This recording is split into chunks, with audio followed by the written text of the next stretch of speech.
আমরা 5 গেটে ঘুরতে এসেছি। 10 গেট থেকে 5 গেটে এসেছি না? 10 গেট সামনে আর এই সাইডে হলো 5 গেট। এতক্ষণ মাছ ধরা দেখছিলাম, ওই যে মাছ ধরে নিয়ে যায় 6-7 কেজি মাছ ফজরের সময় বেচছে, আর এখন খাওয়ার মাছ ধরে নিয়ে যাচ্ছে। আর এই সাইডে সুন্দরবনের খাল, এই দেখতে পাচ্ছেন খাল দুই দিকে দুইটা গেছে। এই বরাবর যেটা, এটা হলো 10 গেটের দিকে গেছে, আর এই সোজাটা গেছে সুন্দরবনের দিকে।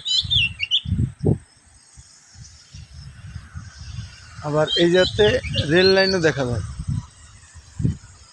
রেল লাইনটা এই রেল লাইন দিয়ে ঢাকাতে ওই মোংলাতে আপনার খুলনা আসা যাবে, যশোর যাওয়া যাবে। এই যে ব্রিজের, রেলের ব্রিজ।